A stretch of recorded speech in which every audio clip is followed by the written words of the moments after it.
Hi there guys, how are we going? If you remember, last video I uploaded, we built this bad boy, a little amphibious car. We wanted to be able to go on land as well as on the water.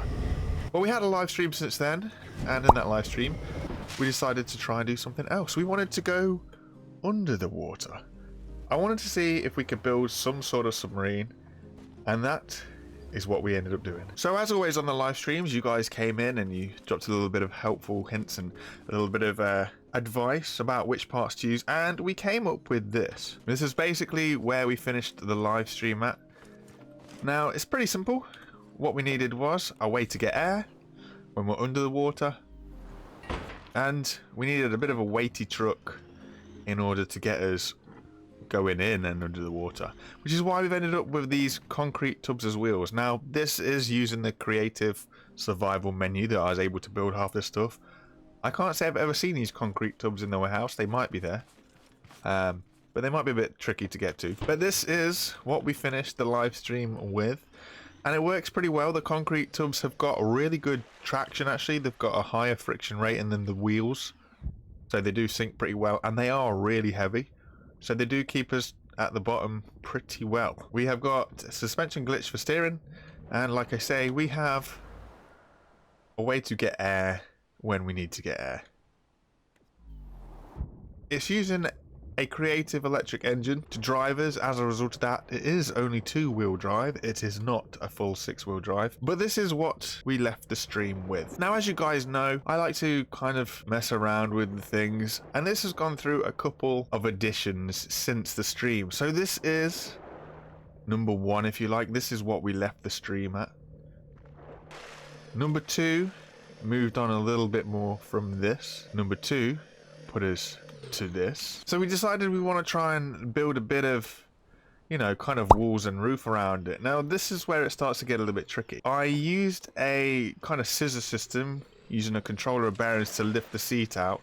The only problem was when it came to putting a roof on stuff, obviously if I have a roof over the top of me, I need to move the roof out of the way so that the chair can go up so that we can get some air. But this is a system that we went to next. Now, occasionally this doesn't work all the time. It gets a little bit stuck. And because there's so many moving parts on it, so many bearings and pistons and everything else, it does lag quite a lot. It still sinks pretty well. It still works in that respect. But it plunges us under the sea. And yeah, like it does lag quite heavily. So obviously I had to kind of make some tweaks because I couldn't be doing with a lot of lag. So we went from this and we went on a little bit further, and we ended up with this. So obviously with that guy lagging too much, I had to come over here and do this. Now this, I think, is going to be my final piece.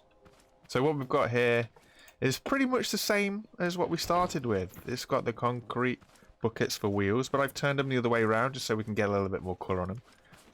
I've upgraded the engine to actually be a survival engine. So we've got a few extra buttons on this, and what we've got is number 1, we've got a skylight that retracts into itself.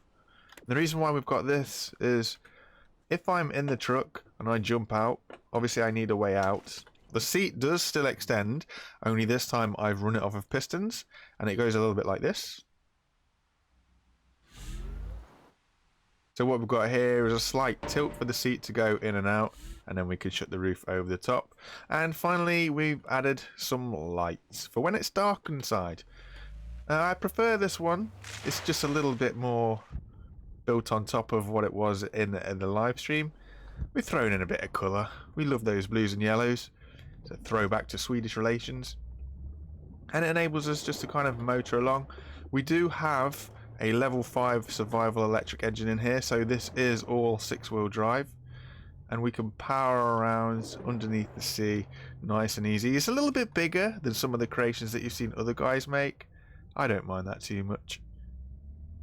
It does what we need it to do, and like I say, we've got that funky roof opening, and then the seat comes up and out, letting us get some air when we need to.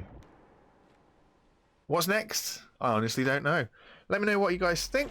Let me know where you think we should go next and what other things we should look at.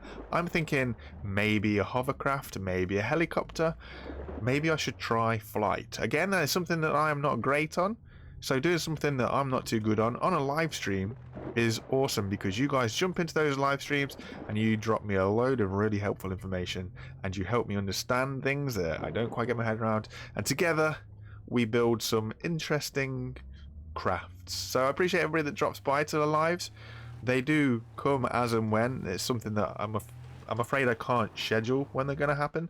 So you've got to subscribe with notifications on if you want to be part of those live streams. Thank you very much, guys. I hope to see you again next time. Take it easy. Bye for now. Bye from me.